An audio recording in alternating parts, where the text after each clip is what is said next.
reflejan muchos de los momentos de incidentes y accidentes.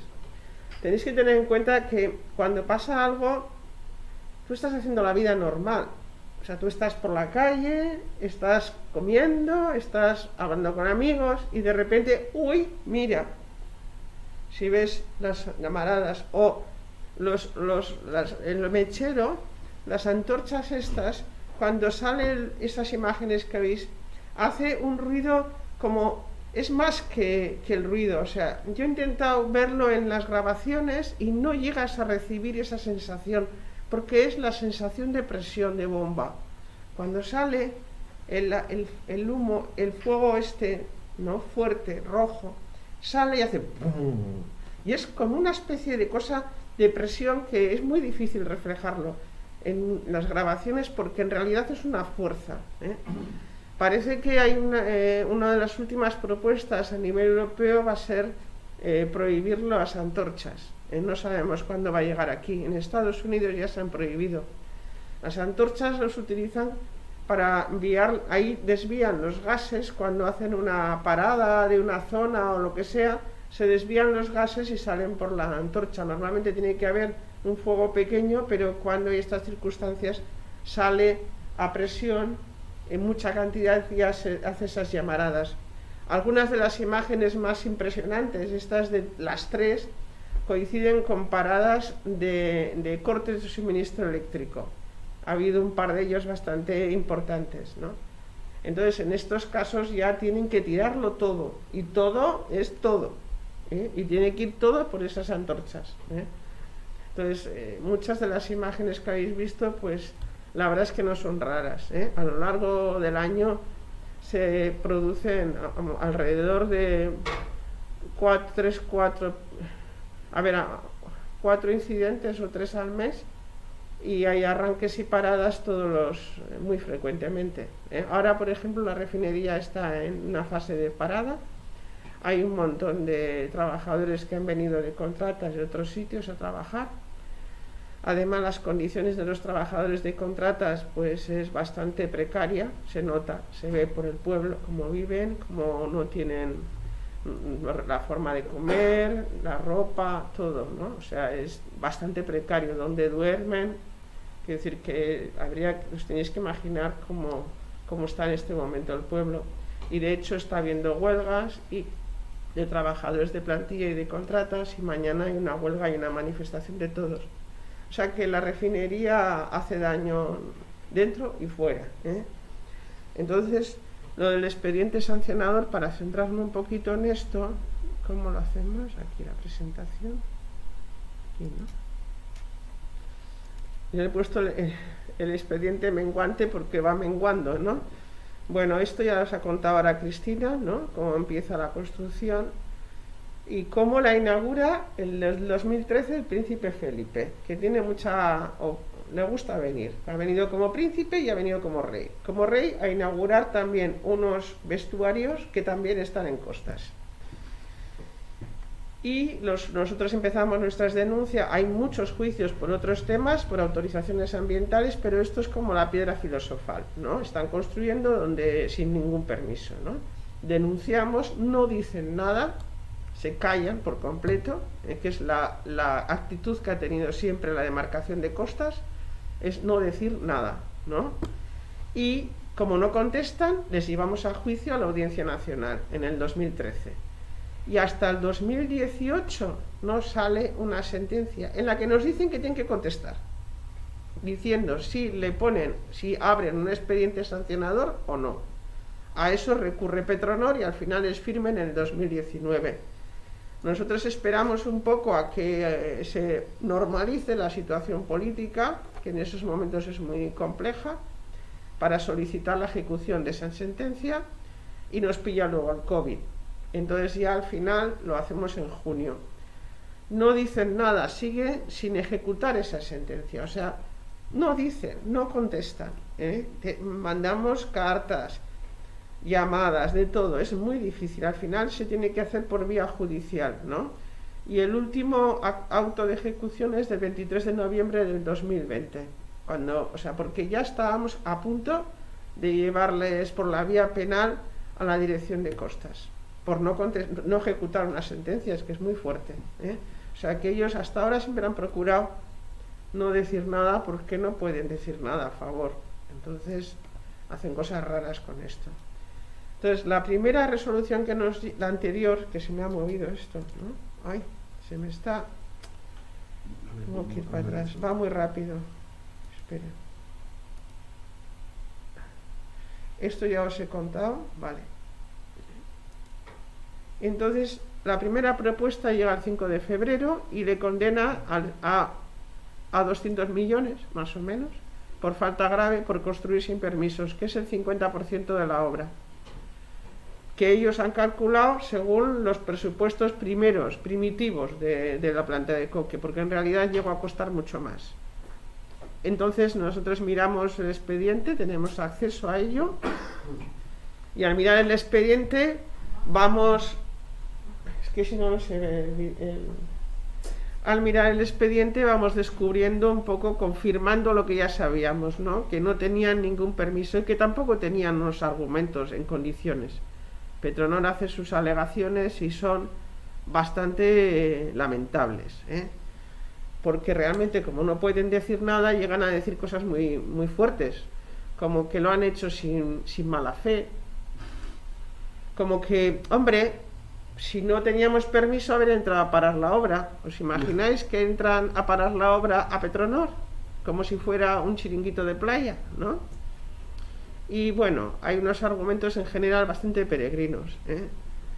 Ya dicen que este expediente ya está prescrito porque ha pasado tiempo y tal. Bueno, un poco como lo de Juan Carlos I, que ahora que le han prescrito todos los delitos. Pues esto es prácticamente del mismo tipo, ¿eh? La segunda propuesta nos llega en noviembre. Nosotros hacemos nuestras alegaciones, Petronor hace las suyas y en noviembre viene otra propuesta. En esta propuesta es curiosa porque hay dos propuestas. Mandan una en octubre y otra en noviembre, casi seguidas. La de octubre, la Dirección de Demarcación de Costas de Vizcaya contesta todas las alegaciones de Petronor y de una manera muy contundente, ¿eh?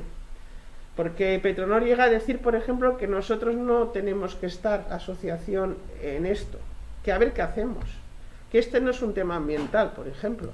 Son de ese pelo las alegaciones, ¿eh? Que no es un tema ambiental, claro. O sea, cada alegación es... Lo que contesta la demarcación de costas es la alegación de Petronor y debajo las respuestas. Y son todas muy contundentes. Incluso más contundentes que las nuestras. Y cuando llega al punto de la prescripción del delito, dicen que no prescribe el delito en octubre porque la planta de coque está funcionando. Es verdad, nunca ha dejado de funcionar. Luego es un delito continuado y que sigue ahí funcionando, luego no está prescrito. Eso en octubre. En noviembre nos llega el mismo paquete de las mismas hojas, las mismas 40 o 35 hojas que habían llegado en octubre, y añade la Abogacía del Estado sus indicaciones. Y en ese añadido de las 5 últimas páginas dice que está prescrita la infracción, pero además es curioso porque tú lo lees todo y toda la primera parte sigue siendo la misma. Incluso argumentan que no está prescrita, pero cuando llega al final dicen que sí, ¿eh? Y le rebaja la multa, sigue siendo una falta grave, le rebaja la multa a 5 millones y una devolución de beneficios de 12 millones por falta grave en noviembre. Y entonces luego ya empezamos a ponernos de los nervios porque, como bien ha dicho Cristina, esto caducaba el 4 de febrero. Y si no hubieran resuelto, se archiva del todo, ya no podemos hacer nada. Entonces ya mandamos una queja al Defensor del Pueblo de Madrid, llamamos por teléfono, toda clase de movimientos para que esto no se archivara sin contestar, porque es peor, ¿no? Si no, no nos dejan vías. Entonces al final llega la del 1 de febrero y lo rebajan todo. Declaran que son faltas leves, no sabemos por qué, ¿eh? Declaran que está prescrito y además la declaración de por qué está prescrito es alucinante. Esto sí que es de risa. Porque la parte esta de la abogacía del Estado es totalmente esquizofrénica, ¿eh? Lo leáis por donde leáis, es alucinante. Entonces dice que han pasado más de 2 años desde que la demarcación de costas se ha enterado de que se acabó el coque. Eso lo dice que se enteró en abril del 2018. O sea, una obra enorme, una inauguración del Príncipe Felipe, todos los periódicos habidos y por haber, y ellos no se han enterado hasta abril del 2018. Un juicio, el nuestro, que es contra ellos. El juicio de la Audiencia Nacional es contra la demarcación de costas y la dirección de costas. Un juicio que va desde el 2013 hasta el 2018, y ellos no se han enterado. Dicen que en abril del 2018, entre unos papeles que mandó Petronor, ha salido un anexo en el que hay incorporada un fin de obra del 2012. Claro, es una cosa alucinante. Y dices, bueno, ¿y esto por qué lo han hecho? ¿Por qué han puesto la fecha de abril? Además es gracioso porque hemos hecho las cuentas y resulta que por pocos días se han librado, porque durante el periodo del COVID, durante 9 meses o 8 meses, los plazos no corrieron. Total que por 15 días. Hemos hecho las cuentas, son 15 días. Pero bueno, es igual, hubieran buscado otro resquicio. Pero es bastante alucinante. Y yo pienso, eso es una idea mía, no sé lo que opinará la abogada, que lo de poner abril del 2018 es para cubrirse ellos, ¿no? Porque, claro, en todo esto hay un delito que podría ser penal, ¿eh? Es, no sé cómo se llama, algo así como inactividad punible. O sea, durante todos estos años ellos no han hecho nada, con algo que era bastante evidente. Entonces, una manera a lo mejor de intentar salvar los muebles es decir esto, porque la verdad es que es muy raro, no tiene mucha lógica, nada. Luego lo consideran faltas leves, no sabemos por qué, le rebajan la multa a 62.000 euros y los beneficios de 6 meses que los calculan a las bajas en 3 millones. Esto suponemos que, bueno, tanto nosotros como nosotras como Petronor, pues seguro Petronor va a recurrir, porque Petronor lo que no acepta en ningún momento es que para la imagen empresarial es que ellos han cometido una infracción. Eso no lo van a aceptar, aunque vemos que le han rebajado todo la vida y por haber, pero seguro que va a ir a juicio. Y nosotras también, ya hemos presentado el recurso de alzada, hay 3 meses me parece, probablemente no contesten, como siempre, y acabaremos otra vez en juicio. Claro, ¿qué implica todo esto? El desgaste enorme, ¿no?, para todos y para todas. Una planta que ya la refinería es un calvario, ¿no?, en emisiones, en contaminación. El coque aumentó con mucho las emisiones, las partículas y el polvo y el ruido y los accidentes y todo, ¿eh? O sea, es más todavía. Y luego el agravio con otras construcciones que han tenido que tirar, ¿no?, como puede ser el hotel de Castro y mucho en la misma playa nuestra. Cumpliendo la ley de costas, ya a estos no les hacen nada, ¿no? Seguiremos y ganaremos, pero son muchos años por delante. Y ellos, mientras tanto, no han perdido ni un día de fabricar carbón, ¿eh? Esto es muy fuerte. Y además hay una cosa muy curiosa, que Petronor, a pesar de prescribirle el delito, deberían haberle obligado a parar su actividad desde el 5 de febrero del año pasado, del 21, cuando sale la sanción. Al margen de todo, si tú tienes una infracción, por mucho que te la prescriban, te obligan a parar. Y ellos no han parado, ni nadie les ha obligado a parar desde el día 1. Por eso dicen lo de los beneficios, porque claro, durante todo ese tiempo ha estado funcionando. Y entonces han añadido que lo de parar, dice que quedará pospuesto a la resolución de un expediente de legalización de las obras e instalaciones a objeto de este expediente. Si es denegatoria, estará obligado a restituir las cosas al estado anterior. Esto es también bastante raro, porque debían de haber parado desde el principio. Y este expediente de legalización de obras nadie lo conoce. No estaba en los archivos que hemos consultado, en todo el expediente no estaba. Lo hemos pedido y de momento no nos lo han dado. Y hemos pedido también ser parte de este expediente. Pero ya veis que se han inventado una cosa también, o sea, dos cosas. Una, un plazo de prescripción bastante anormal, con un papel que aparece de la nada, y un expediente de legalización de las obras, que eso también es la bomba, ¿no? Porque ya le hubiera gustado a mucha gente que le han tirado su casa que le hubieran abierto un expediente de legalización a posteriori. Entonces, esto lo que hay es el poder que tiene esta gente, eso está claro, ¿eh? Un poder descomunal, y que la administración pues la sostiene a la refinería, la sostiene desde el principio y más últimamente, porque ha pasado periodos de pérdidas importantes y está ahí sujeta, sujeta por todo, por toda la administración que le tapa todo y la agarra entera, Es como si fuera una empresa pública, mejor que una. O sea, que de hecho antes lo van a dejar caer que dejar caer a la refinería. Y llega a una situación que la verdad es que es espeluznante.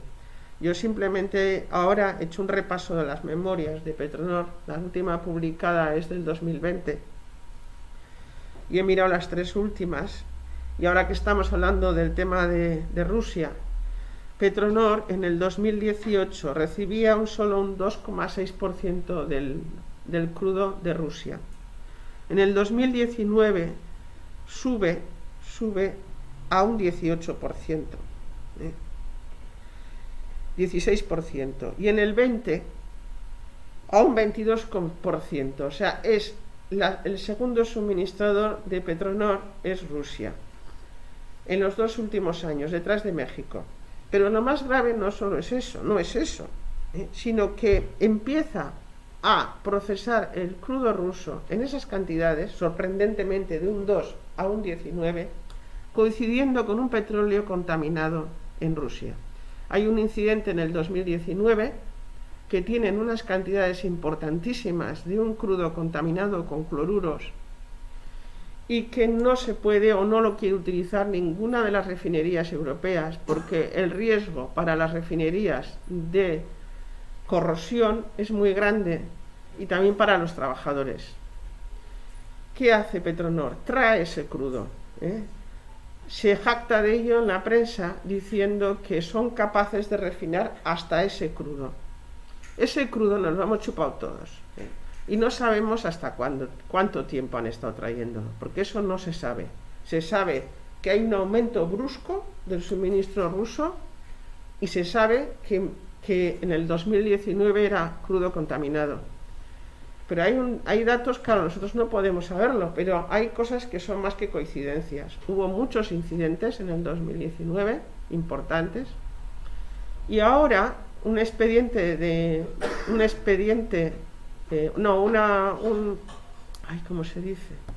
inspección en noviembre que se le hizo a Petronor, donde firman todos, de hecho firma Petronor, o sea, son estas inspecciones programadas que saben cuándo va a venir y todo.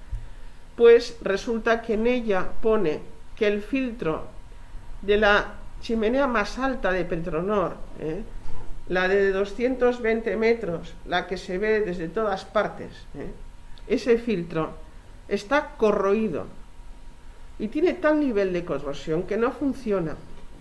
Pero no funciona desde octubre, según Petronor. La realidad puede ser todavía distinta, pero lo que la empresa dice, desde octubre del 2020 y en noviembre del 2021 pide que se le permita tirar más partículas con efecto retroactivo.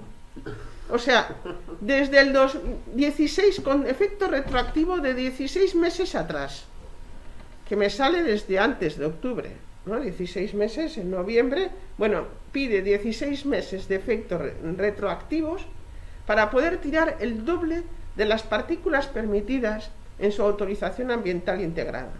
Y además confirma que ese filtro, para poderlo cambiar, etcétera, etcétera, el cambio definitivo va a ser en el 2024. Pero en octubre del 2022 ¿m? Es cuando hará un cambio provisional. En este momento hay una parada inmensa en la refinería, o sea que parece que no le toca, por lo que pone en noviembre, ¿eh? ¿Os podéis imaginar qué cosa más tremenda, ¿no? Porque esa chimenea altísima distribuye toda la vida y por haber por toda la comarca del Gran Bilbao y por la zona también de Cantabria. Es muy alta. Cuando ha habido incidentes, que hay algunas fotos que habéis visto que tira negro o que tira blanco, es brutal, lo baña todo, ¿eh? Nosotros hemos puesto un medidor de partículas nuestro, de partículas de 2,5, las más finas, porque las cabinas que están incluidas en la autorización ambiental no miden esas partículas más finas, miden las de 10, no las de 2,5, y a nosotros los resultados, tengo aquí otro gráfico, en otro, ¿cómo salgo de aquí ahora? Si clicas, yo creo que aún quieres salir de la presentación. Sí, a por otra, para que veáis un poco. Nuestros registros llegan a ser brutales, hasta de 900, ¿eh? Cuando los límites andan en 40. Están tirando de todo. ¿Tiene que ver eso con el crudo contaminado ruso? No lo sabemos, porque no lo podemos saber, pero qué casualidad que esté el filtro absolutamente corroído, como pone en el informe, aparte de otras cosas. Luego hemos tenido 2 vertidos también, uno en el 2021 y otro ahora en febrero del 2022, al río. En el vertido del 2021 les pusieron una multa de 1.700 euros. Vamos, que tú tiras un saco de mierda al río y te cae una multa mayor. Y la de ahora no sabemos, porque hay un expediente, pero no tenemos ni idea. Además, Petronor nunca es el que dice que tiene un incidente, siempre somos los demás, ¿no? Sobre todo los vecinos, los que vamos avisando, ¿no? Este último, por ejemplo, el anterior, de febrero del año pasado, pues una vecina que olió muchísimo y esta vecina pues llamó al ayuntamiento y tal. El de ahora, de febrero, también alguien llamó a Sosdella diciendo que olía muchísimo a gasolina al río, la ría, llamó y fue el técnico de Ura, pero como era muy tarde no pudo verlo y volvió al día siguiente. Y fue cuando, siguiendo el reguero de los hidrocarburos, llegó a una zona donde hay una confluencia de un arroyo y ahí estaba saliendo. Y así es un continuo, ¿eh? Aquí veis, no sé si se ve muy bien, son registros nuestros, ¿eh? No podemos llevarlos a juicio porque son nuestros registros, pero está hecho con un medidor que está homologado. Y casi siempre son picos, ¿eh? O sea, tenéis que imaginaros que siempre son picos y la legislación siempre hace tabla rasa, ¿eh? Con lo cual los picos se aplanan y muchas veces o son medias anuales, entonces nunca incumplen, ¿no? Entonces veis que llega a tener hasta 950, 500, es brutal. La legislación actual para las partículas finas tiene una media anual de 25, media anual, que esa es una. La OMS ha puesto un promedio diario de 15 y un anual de 5, ha bajado mucho. Nosotros tenemos casi todos los días registros de 80, 90 y a veces de 900, 1000. Y eso no queda en Muskiz, porque la dispersión por toda la comarca es enorme, ¿eh? Y no sé, luego también un poco de datos de Petronor, de estas memorias. Bueno, pues ellos han tenido beneficios en el 2019 de 143 millones, pero en el 2020 han tenido pérdidas de 140 millones, ¿eh? Y así andan, con beneficios y con pérdidas. Faltan las últimas, claro, el 20 lo justifican por la crisis, por el COVID. Pero bueno, esto cada vez han disminuido, claro, mucho la cantidad de petróleo que procesan. Y también es otra cuestión, o sea, todo lo que procesan es prácticamente el 100%, menos una pequeña cantidad, se exporta. se exporta a toda España y se exporta al extranjero. O sea, como siempre la contaminación se queda aquí, pero el producto va a otros sitios, ¿no? Y bueno, nada más de momento por mi parte. Si queréis preguntar cosas, porque esto es complicado, entender que son capaces de hacer esto, pero bueno. A mí me gustaría saber, o que explicases, cómo afecta el toque a las personas, sobre todo esas partículas pequeñas que entran por vía aérea, y qué son capaces de hacer en una persona. Las partículas, contra más pequeñas son, más peligrosas, porque atraviesan todos los filtros que nuestro cuerpo tiene de defensa. Ahora que hemos estado con el tema del COVID se ha hablado mucho, ¿no? De que entra por la nariz, por la boca. Estas partículas ultrafinas son como un virus, son capaces de llegar a cualquier lado de nuestro cuerpo. Entonces entran a través de la vía respiratoria, también podría ser por la piel, pero sobre todo es respiratoria, llegan a los pulmones y de ahí atraviesan los vasos sanguíneos, los más finos, los capilares, y se distribuyen por todo el cuerpo. Y se suelen quedar alojados en los sitios más finos todavía, en los puntos más, por ejemplo en el cerebro, que es un sitio donde hay pequeñísimas arteriolas, se queda ahí. Y luego en el caso, por ejemplo, de las mujeres embarazadas, atraviesa la placenta. La placenta nos sirve de defensa para que los contaminantes y los productos tóxicos no le pasen al feto. Pero en este caso las partículas lo atraviesan perfectamente.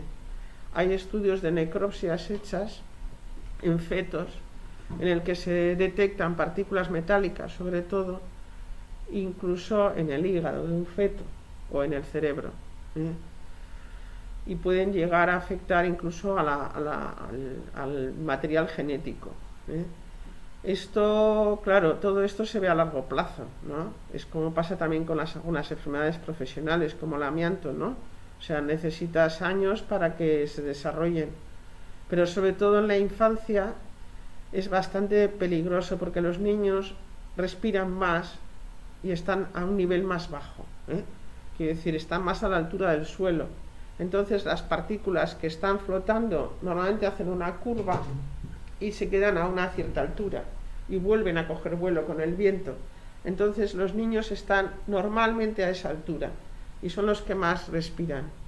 Un dato importante, por ejemplo, para pensar en el factor ambiental es el cáncer infantil. Cáncer infantil siempre hay que buscar una causa ambiental externa, y eso pues no se hace, la verdad. Hay muy pocos centros que hagan estudios.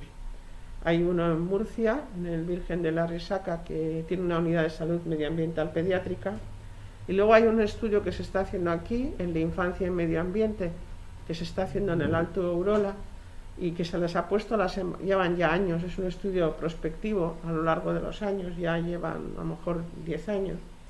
Les pusieron primero a las mujeres embarazadas unos aparatos para detectar los contaminantes que ellas recibían, y a los niños les han puesto mochilas en la espalda cuando van al colegio para ver qué es lo que respira el niño cuando va por la calle, y de ahí se están sacando datos interesantes. Por ejemplo, parece que también afecta la capacidad intelectual de los niños. Todo esto el daño es inconmensurable. Porque además no solo es dentro de la refinería, por eso que os digo, las partículas vuelan mucho, y más si tienes una chimenea tan alta. La chimenea alta fue también parte o consecuencia de la lucha ciudadana de la zona, porque ahí es donde hicieron la FCC, que es la anterior al coque, pero sí, también bastante mala. Lo que hace es trabajar con los crudos más pesados, ¿no?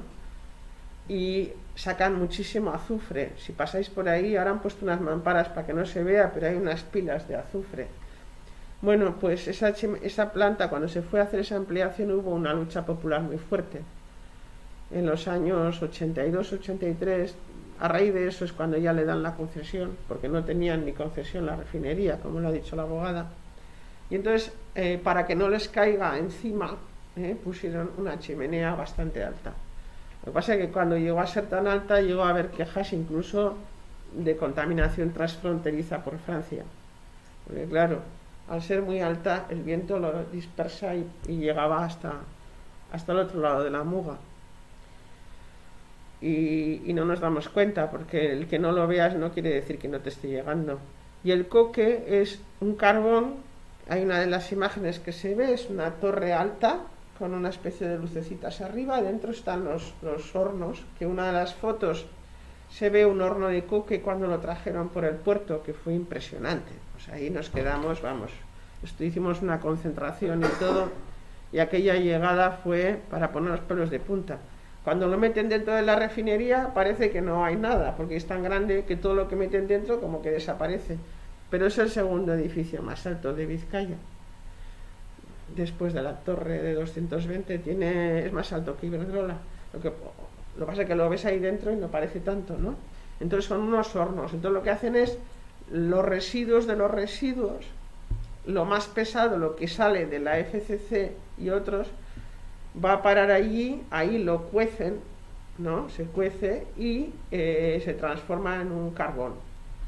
El carbón es carbono, o sea, estamos hablando de materia orgánica todo el tiempo, es carbón, es un carbón muy fino. Y hay alguna de las imágenes que habéis visto en el vídeo que se ve una pala que coge, eso es sacando el carbón y echándolo en los camiones.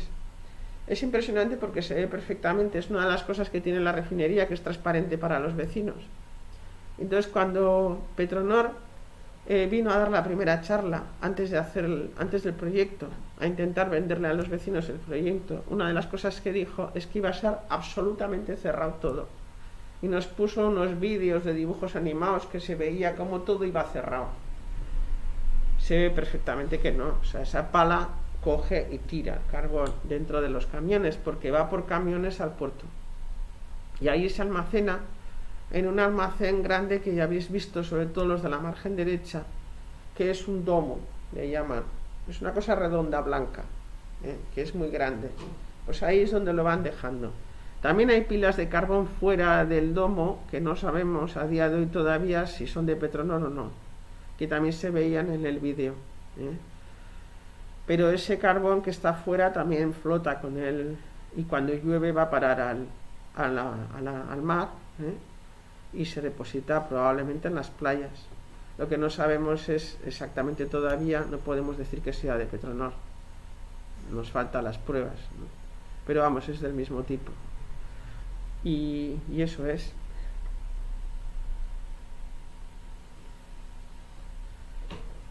No sé si no tenéis más preguntas. Todo el proceso este legal tan horrible. Sí, yo tengo una pregunta. Dime. No me queda claro cómo realmente consiguen explicar que cada vez que sale una sentencia, un recurso y no sé qué, la multa ha bajado de la mitad de la planta a no sé qué, no sé cuántos, y ahora a 5 millones. ¿Cómo consiguen explicar todos esos cambios? Ellos no se tienen que explicar en nada, porque realmente lo último, o sea, es muy extraño, porque cuando llegó la segunda resolución, la de octubre, yo me acuerdo que nos entró un subidón, porque claro, era incluso más potente que nuestras alegaciones, y le daba por todos los lados a Petronor. Era una cosa hecha, la persona que lo había hecho a conciencia. Ya no estaba trabajando así. No, sí está.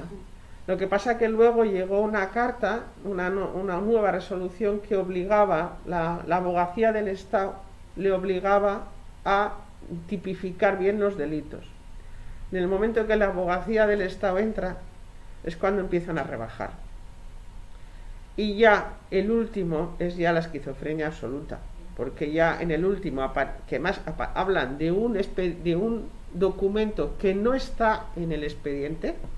El expediente yo lo tenía en las manos, no está ese documento, tampoco Petronor lo ha nombrado, o a lo mejor sí, pero yo creo que no, y dicen que hay un documento, y entonces ellos cuentan desde abril del 2018 el plazo de prescripción.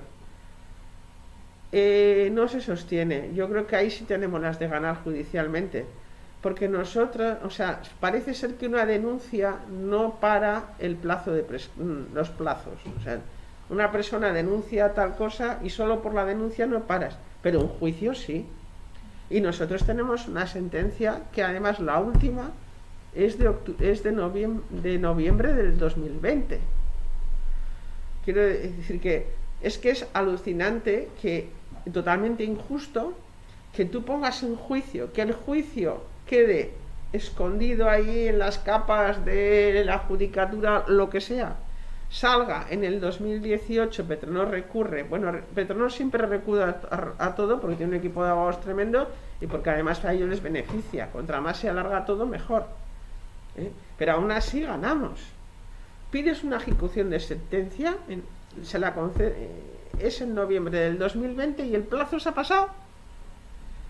Claro, desde el punto de vista, según nuestra abogada, eso no es posible, hay muchísimas sentencias además. Y también estamos dispuestos a llegar al Tribunal Constitucional porque es jurídicamente incontestable. No puedes hacer eso, ¿no? Si ya está judicializado y con sentencia. Y tirar de un papel cutre que dicen que han encontrado en abril del 2018, que se enteraron entonces de que se había hecho una planta de coque y se había acabado. Es increíble. Una construcción semejante, la movida que ha habido, la prensa, salimos en el Salvados, llegó el rey, bueno, entonces príncipe, a bombo y platillo, y no se enteraron de que se estaba haciendo una planta allí. 50.000 recursos, juicios, cartas, de todo. Y es que en realidad nunca pudieron dárselo, el permiso, por eso es todo. Todo este silencio, prolongar todo, es todo intentar no obligarles a hacer lo que tienen que hacer, que tenían que haber parado. Eso está claro. Por eso digo que está sostenida por la administración a todos los niveles, en las autorizaciones ambientales, ante los incidentes y vertidos, ante la ausencia de permisos. Durante toda su vida, de más de 50 años, ha sido así. Nosotros cuando fuimos a la Agencia Europea de Medio Ambiente, nuestro caso les llamó mucho la atención, porque claro, hay muchas situaciones ambientalmente horribles. Nuestro caso los casos que había eran el lindane, los pesticidas y el coque. Los otros son casos tremendos, el lindane, los pesticidas. Pero llamó la atención el nuestro porque era reciente, porque era lo que se había hecho ahora. Que en estos momentos parece que ya no somos tan ilegales, pero se sigue haciendo así. Y así ha salido. Yo cuando leí el día, ya veis que nuestra abogada piensa que no iba a ser tan malo, casi le da un ataque de nervios. Bueno, por una parte estábamos contentos porque había salido, aunque fuera malo, había salido, porque claro, si ellos no contestan, que es lo habitual, no hubiéramos podido hacer nada más, ir a volver a empezar. Contestaron, pero de una manera, vamos, que es que lo leíamos y decíamos, no puede ser. ¿Cómo que ha aparecido un papel? ¿Cómo que le van a legalizar las obras? No sabemos qué expediente es ese. Es como si le coges al algarrobico y dices, ahora le vamos a legalizar las obras. Lo mismo, después de 25 años de juicios, o 24. Las legalizas y las terminas.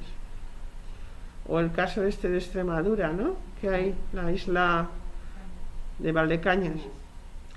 Pues les dan la opción de legalizar las obras en lugar de tirarlas. No sé si las tirarán algún día porque es muy difícil todo eso, pero ya que te las legalicen. Yo creía que lo último era definitivo. Lo último que sí. Pero creo que han recurrido, más de caña. Bueno, recurrirán hasta el día del juicio final, ¿no? Pero vamos, esto de legalizar las obras ya os contaremos cuando veamos el expediente supuesto de en qué consiste. Pero parece imposible. Porque además otra de las cosas que dice la ley de costas es que no puedes ampliar más de un 10% la superficie construida. Y la planta de coque la supera.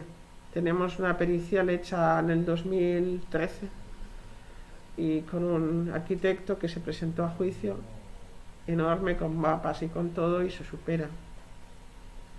Pero ellos no paran. Hace poco hicieron otra construcción ilegal también, y yo creo que ahora con el futuro del hidrógeno no sabemos cómo van a ir, pero da la impresión de que también prevén construir algo ahí dentro.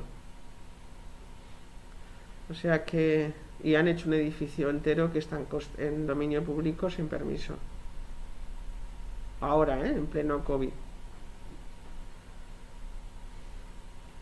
¿Y de la planta de pirólisis de Superpuerto tenéis alguna noticia? No, si no han dicho nada. Es que ahora justo Petronor lo primero que ha sacado es que está construyendo el edificio, el Engineer Center, no sé qué, en Las Carreras, que han hecho un polígono industrial en Las Carreras con dinero público, con una salida de autopista que brutal, o sea, se han gastado millones a manta, para poder conducir y salir directamente ahí, que podían haber salido por otro lado, pero no, les han puesto una salida específica y se han cargado el último trozo verde que quedaba en Las Carreras, con el agravante que es un sitio histórico de las guerras carlistas. Ahí han tenido que encontrar, cuerpos de carlistas seguro, porque se han encontrado cuerpos cerca de allí, o sea que con la ropa y con todo, pues ahí habrán sacado a saber qué. Y ahí han hecho un polígono industrial, que es solo para Petronor de momento. Dicen que irán empresas, pero la única que está es Petronor. Y está haciendo ahí un edificio nuevo donde dice que va a hacer los proyectos de investigación del hidrógeno. Y acaba de sacar un concurso, acaba de informar en el boletín que va a hacer una tubería desde la refinería actual hasta este edificio y van a construir en la zona de Las Carreras un electrolizador, que es el primero de prueba, pequeñito, de unos 2 megavatios. ¿Y de dónde van a sacar la energía para el electrolizador? Ay, va a ser más sucia que ni te cuento, porque es que ahí no hay nada de ninguna producción de energía que no sea de petróleo, no hay nada. Y encima además ellos, como juegan mucho con las palabras, si os fijáis, toda la propaganda de Petronor hablan de renovable. La palabra renovable no es verde, es renovable.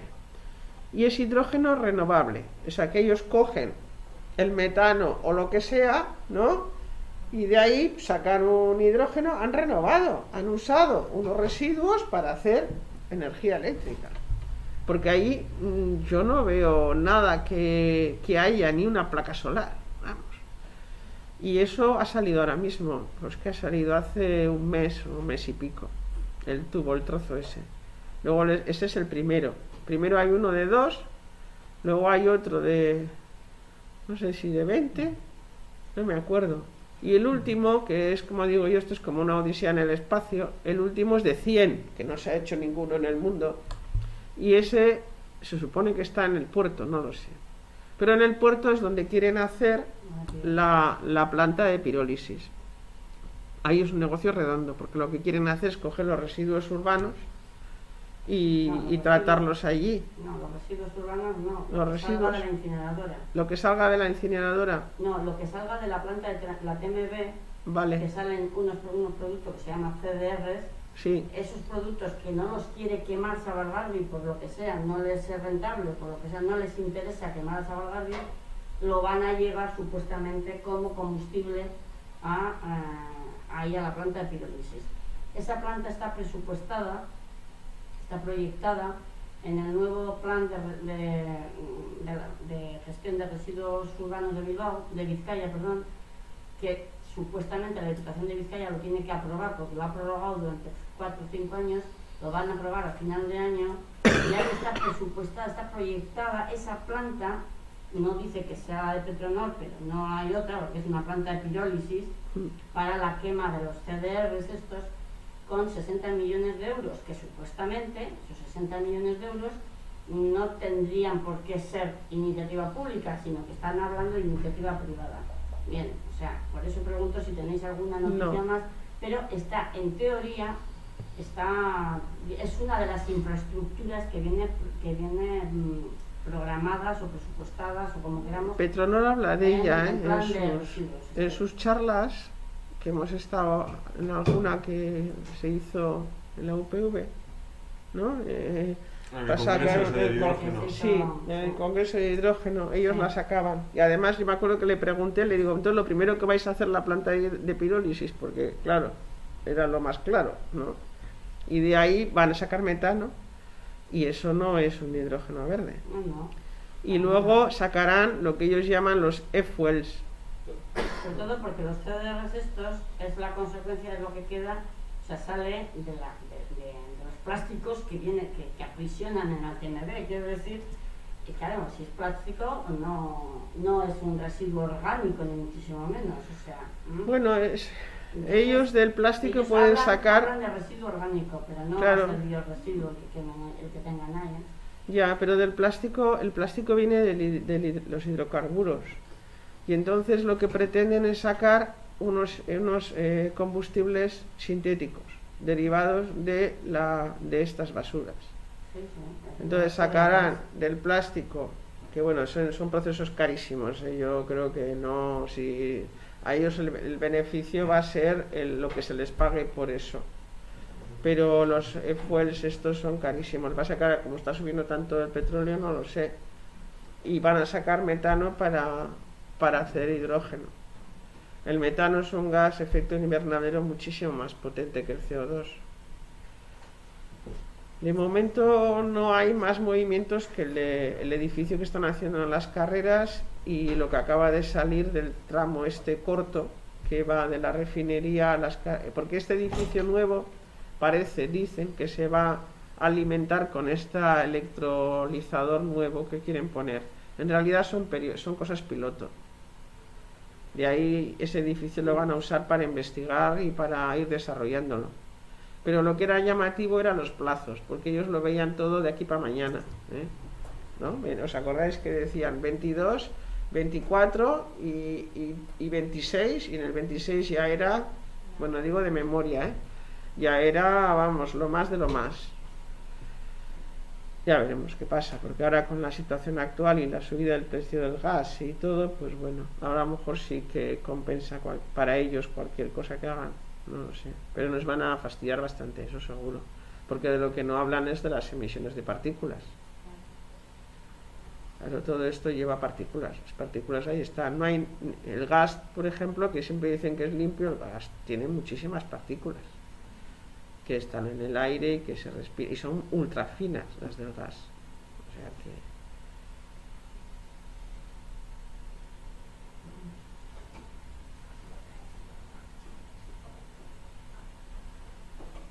¿no tenéis más dudas de este expediente menguante? Refinería creciente, expediente menguante.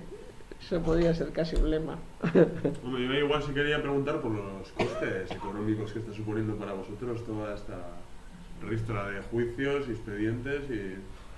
Pues hemos tenido mucha suerte de contar con una abogada que no nos ha cobrado nunca nada. Al principio hacíamos mercadillos y tal para sacar algún dinero pues para los papeles, porque siempre tienes que pagar algo, ¿no? Y luego ya la verdad es que al final, ahora hace tiempo que no hacemos, porque tampoco hemos tenido gastos últimamente. Pero bueno, el trabajo de ella ha sido y sigue siendo voluntario. Claro, eso supone un sobreesfuerzo enorme también para ella, porque ella tiene mucho trabajo y estos plazos y estas cosas van de aquí para aquí, vamos. O sea, las alegaciones tienes un plazo y tienes que estar encima y volver y requiere un seguimiento y no perder nunca comba, vamos, porque a la primera que se te pase un plazo ya la has fastidiado. Y ha sido como lo hemos hecho. Hemos perdido de maneras muy raras, ¿eh? O sea, esto es así, la historia de esto es alucinante, porque me acuerdo uno de los juicios de la autorización ambiental del Coque, que llegamos al Supremo a Madrid y en el Supremo, pues cuando llegas al Supremo, yo no sé de leyes, pero bueno, más o menos lo que vi, que cuando vas al Supremo en un recurso tú llevas pues tantos argumentos, ¿no? Y tenía 5 argumentos, ¿no? Normalmente, si los 5 argumentos los admite el Supremo para el juicio, porque primero te tiene que admitir que ha lugar ese juicio, ¿no? No admite todo. Entonces, admitió todos los argumentos que presentó la abogada. Cuando llegó el día del juicio, 15 días antes, habían cambiado el ponente. Y al que estaba, que era un hombre mayor, le habían hecho una ¿cómo se dice esto? Subir en cargo, ¿no? Y lo había dejado el Supremo. Entonces el nuevo ponente, pues ya 15 días antes, eso es muy raro, y perdimos. Pero esto es así.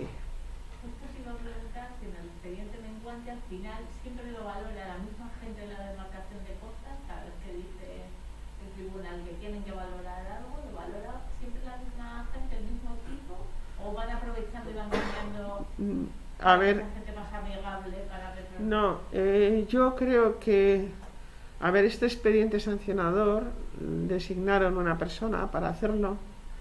Yo creo que esta persona ha sido muy honrada. Nos ha facilitado a nosotros también mucho los accesos. El contenido de lo que esta persona hizo fue muy bueno. Pero al final ha sido la Abogacía del Estado en Madrid la que ha dado el cerrajazo final. Porque es muy raro, porque tú lo lees y las 40 páginas van en un sentido y al final la Abogacía del Estado hace una cosa alucinante y se lo deja todo liquidado. Pero es la Abogacía del Estado. En el juicio que tuvimos en la Audiencia Nacional, también la Abogacía del Estado estaba en contra de nosotras, porque lo que queríamos era que nos contestaran. Ese era el juicio, Para eso tuvimos que estar 5 años de juicio, para que contestaran a la denuncia que habíamos puesto. Y la Abogacía del Estado siempre estuvo en contra de nuestra petición. Fue la Audiencia Nacional la que nos dio la sentencia a nuestro favor. O sea que yo creo que con la Abogacía del Estado no hay nada que hacer. Es que la historia de Petronor es muy confusa desde el principio. Cuando empieza el proyecto del coque, empieza a gestionarse en Madrid, porque las refinerías son competencia estatal. En Madrid, en aquella época, está Cristina Narbona, de ministra de Medio Ambiente, y empiezan a revisar y a estudiar el caso y ven pegas. El tipo de combustible, no sé qué, pegas, las que fueran. Y esas pegas que le empiezan a poner, pues se resuelven porque, bueno, Petronor dice, esto me lo traigo para aquí, para casa, ¿no? Y hay la Abogacía del Estado, si mal no estoy hablando de memoria, pero vamos, la Abogacía del Estado corrobora que sí, que la refinería pues es una competencia, bueno, está en el País Vasco y que le corresponde al gobierno vasco seguir todo el proceso. Y pasa otra vez a empezar aquí, y es la Consejería de Medio Ambiente la que lleva adelante. Que en aquel momento estaba de consejera, la consejera esta que era de EA, ¿cómo se llama? Que ahora ha salido bastante. Esther Larrañaga, exactamente. Yo es que tengo una memoria para estas cosas. Esther Larrañaga, que ahora ha salido mucho en la prensa y tal. Pero ella era la que estaba llevando entonces. Y ahí pues también hubo muchas cosas que mejor ni hablar, porque podemos entrar en un terreno muy espinoso. Porque hubo muchos problemas a nivel local, a nivel municipal, de todo. Al final el ayuntamiento dio las licencias con un reparo de la interventora diciendo que no tenía la autorización de costas para darle la licencia, pero el ayuntamiento la dio. Estaba muy presionado también. Petronor le pedía una cantidad de dinero tremendo por retrasar el inicio de las obras. No sé si hablaban de 1 millón diario, yo qué sé. Podían no haber dado las licencias, pero hubiera necesitado mayor altura de miras y mayor valentía. Y no lo hizo. Y ahí es donde yo creo que empezó todo, en el momento que dan las licencias. Es muy importante el papel municipal. Por eso también ahora un poco la historia de la ley Tapia, ¿no? Porque claro, si un ayuntamiento es valiente y tiene argumentos, porque el de Muskiz tenía argumentos para no haber dado nunca esas licencias, ¿no? Los tenía clarísimos, porque ya lo de costas era uno, no puedes. Entonces ya con ese reparo que es contundente de la Secretaría Municipal, podía no haberlo dado, pero hubiera necesitado otra valentía, porque las presiones que tenían eran muy grandes. Yo reconozco que fue una situación tremenda. De hecho, cuando dio las licencias en el pueblo se montó una gordísima. Bueno, hubo de todo. Entonces, ¿qué pasa ahora? Pues con la ley esta Tapia yo no sé qué contenido tiene, pero supongo que pretende allanar cualquier problema que pueda tener en algún ayuntamiento, que haga su trabajo en condiciones y que vea que eso no, que se puede parar. Y ahora, por ejemplo, voy a ir a Vergara el día 29, que también están con el proyecto de una planta de pirólisis. Parece que no es de pirólisis. Es una planta de incineración de lodos de Pero que han cambiado, me dijeron el otro día por teléfono. La de pirólisis es la de Zumárraga.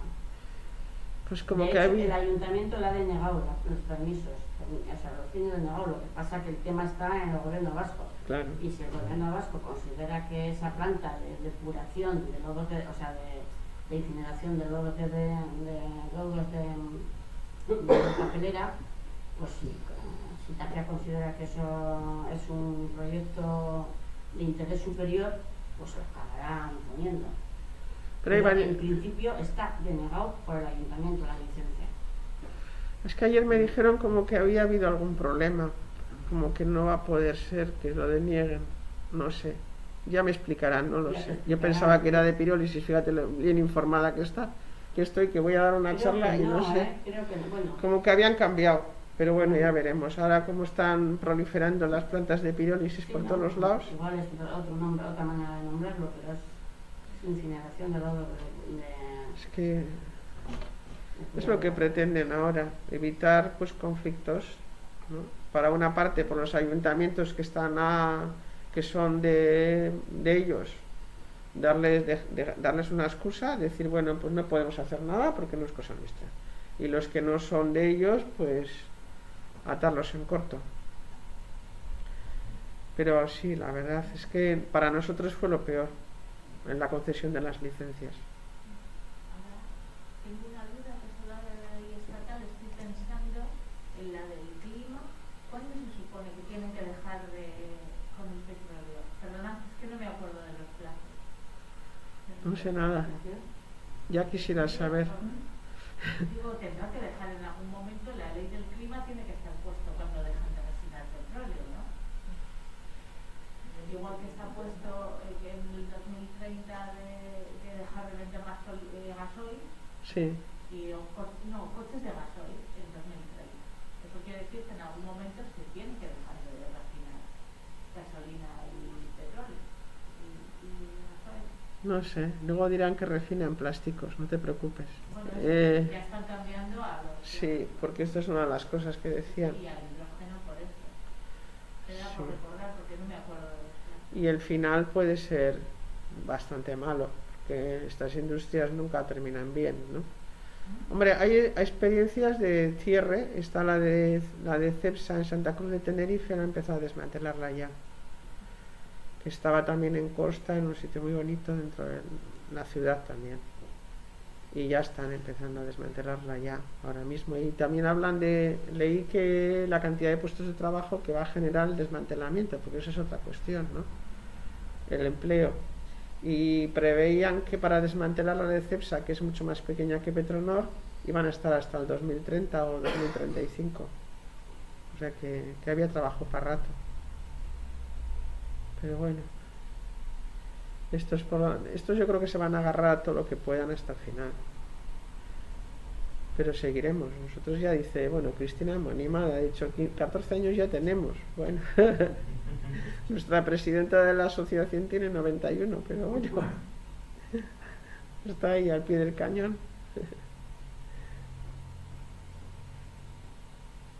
Es muy triste que estas cosas tengan que ser así, que la indefensión de los ciudadanos, ¿no? Porque los años que se tardan, la lentitud de los juicios, el esfuerzo, todo, porque yo creo que hemos hecho de todo.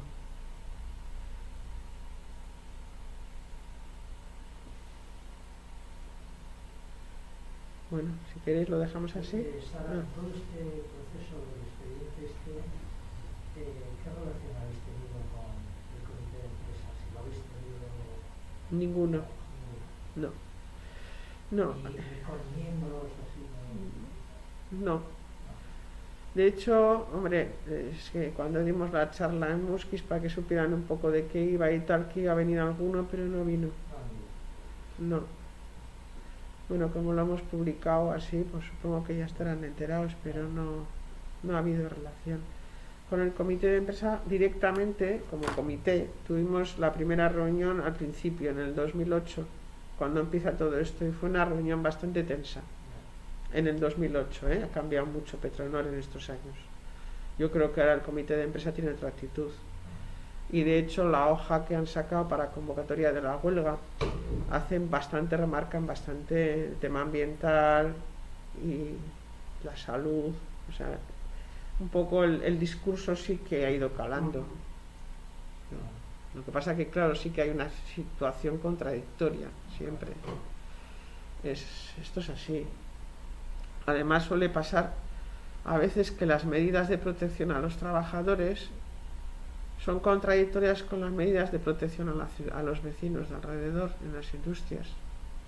Porque claro, a ellos bueno, no sé cómo está Petronor, pero si tú, por ejemplo, imagínate un trabajo muy contaminante, ¿no? Y el trabajador entra con un grupo, ¿cómo se dice?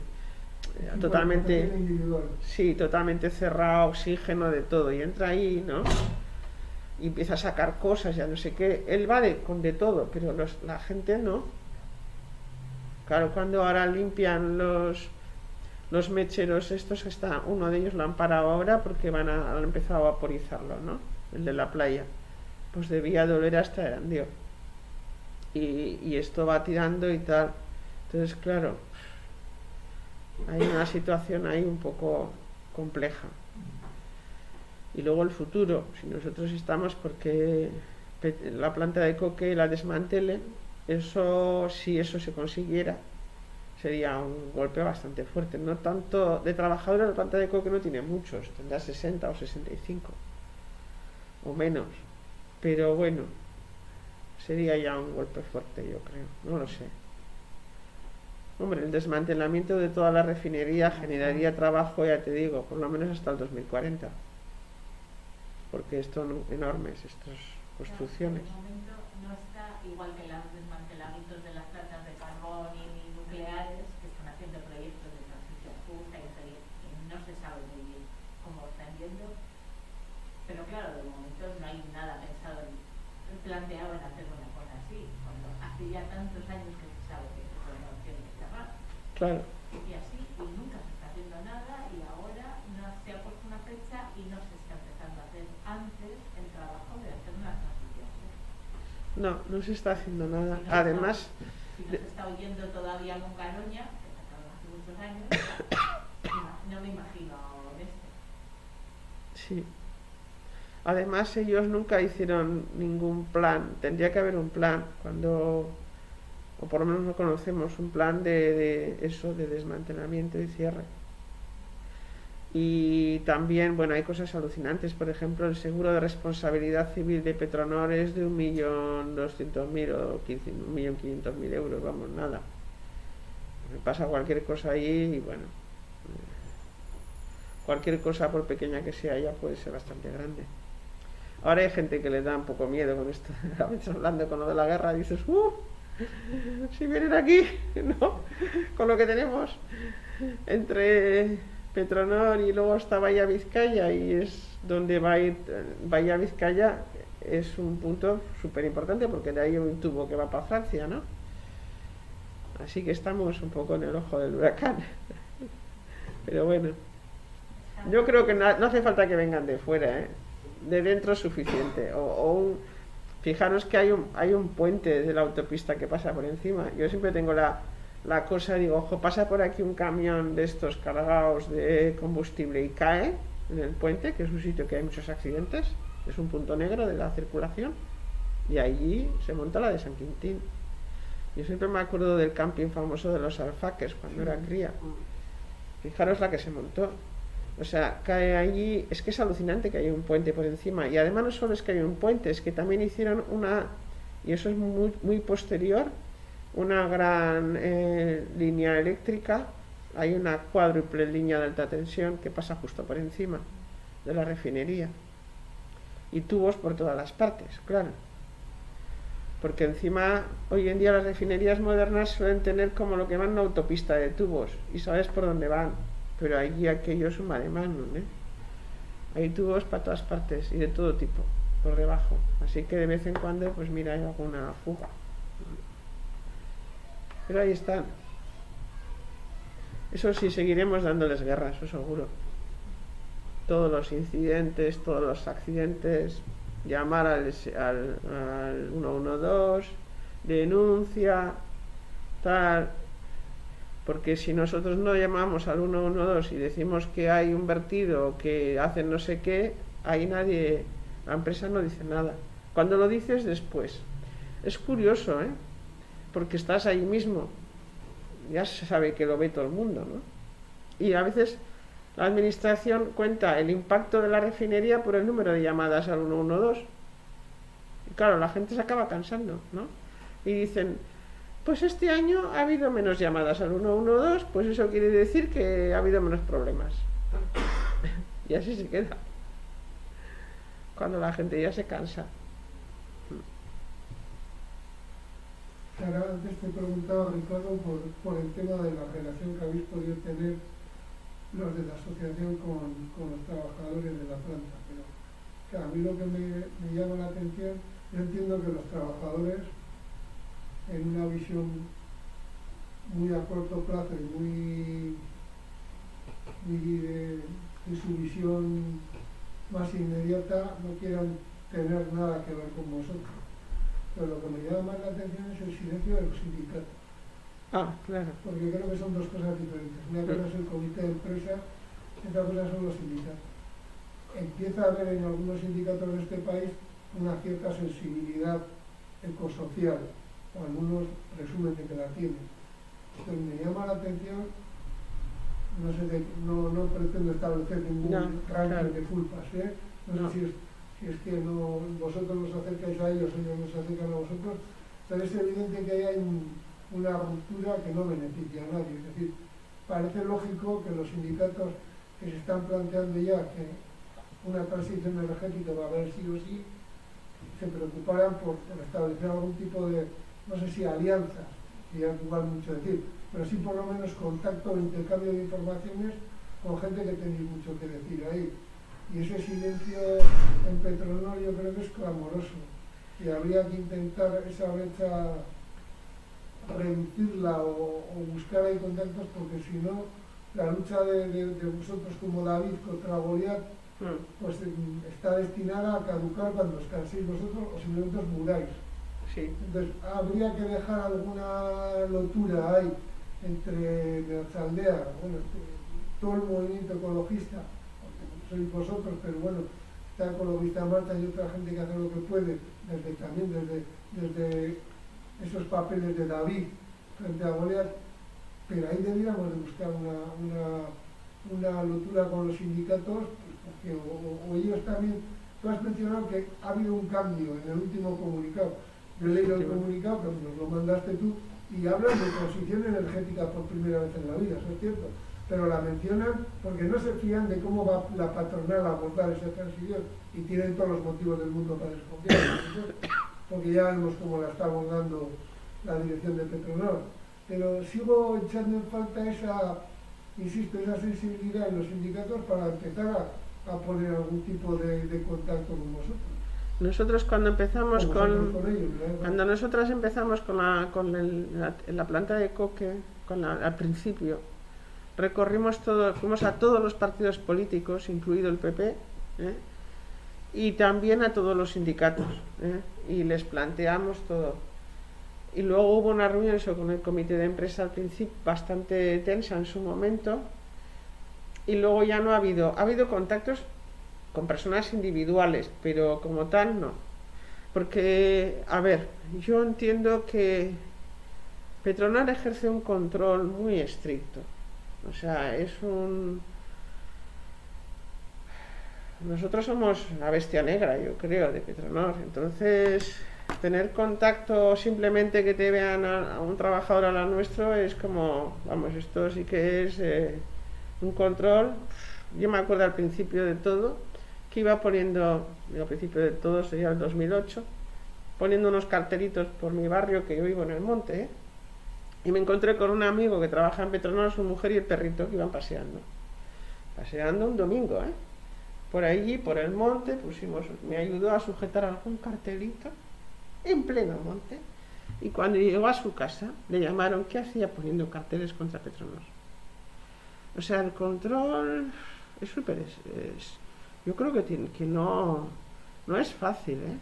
Hacer el control de la empresa. Además, yo creo que en estos momentos hay una situación muy tensa ahí dentro, entre los trabajadores y la dirección. Me da la impresión de que hay miedo, pero es impresión mía, ¿eh? Pero sí que hay un control muy fuerte de lo que hacen o dicen. Un trabajador de la refinería no va a decir nada, y bueno, el del comité de empresa podría decir más, pero hay que romper muchos miedos, ¿eh? Yo creo. Es que pensamos que esto es fácil, pero no. Petronor es muy fuerte, con su personal también. El año pasado lo del hidrógeno y así, justo coincidió que estaban en huelga y que estuviste preguntando tú y Sí. ellos. Yo lo vi online, no pude ir, pero eso que parecía un poco como que es la primera vez que veía a trabajadores Sí. diciendo cosas a personas, ¿no? Y preguntando cosas, y pensaba que con esta situación iban un poco... A ver, yo no puedo decir que, o sea, no, una relación oficial como tal, no, ninguna. Y bueno, ya veo que sigue siendo un terreno, yo creo que es complicado para ellos, también, porque nosotros no, claro, es que son muchos años ahí presionando a la empresa y yo creo que le hemos hecho bastante daño. Se está grabando esto y bueno, no sé lo que opinará Petronor cuando lo vea, pero seguro que ha habido un daño, claro, porque muchos juicios. Yo creo que ellos no esperaban una oposición tan prolongada, pero la historia de los vecinos y vecinas contra Petronor es prolongada desde el principio. Ha habido varias asociaciones y todas han durado entre 7 y 12 años, desde el primer día. Nunca, siempre han tenido a alguien delante. Y claro, en 50 años pues duramos lo que duramos, ¿no? Pero la cosa prolongada, el seguir, y luego nosotros pues hemos tenido la suerte de tener esta abogada y de tener unas posibilidades mayores, y ha sido más fácil judicialmente, dentro de lo difícil, salir de la comunidad autónoma vasca y hacerlo e ir a Madrid que aquí, porque ahí hemos contado con la justicia gratuita, que aquí no la podíamos tener. Aquí hemos tenido que pagar costas judiciales, mucho más difícil. Yo creo que la relación, al estar más lejos o fuera de aquí, el control es muy estrecho, eso es verdad, y nos ha ido mejor a pesar de que en el Supremo perdimos, pero nos ha ido mejor en Madrid. Y a ver ahora, porque ahora volvemos a empezar. Bueno, empezar no, pero volvemos, porque ahora hemos presentado un recurso de alzada, seguro va a ir luego a juicio, volveremos a juicio y llegaremos hasta Constitucional y ganaremos, pero todo eso son 25 años.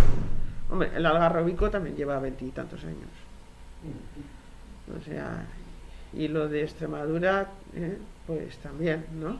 15. Es que todo se mueve en ese rango. Y mientras tanto ellos ahí están, con sus casitas, con su campo de golf y ganando. Es así. La lucha ambiental es tremenda, tremenda. Y luego te da mucha rabia porque estás leyendo las declaraciones y todo lo que dicen, ¿no? Y luego la realidad es muy diferente. Muy diferente. Y ahora con la situación de la guerra va a caer todo. Yo creo que no va a haber, los controles ambientales y de todo van a pasar a segundo plano.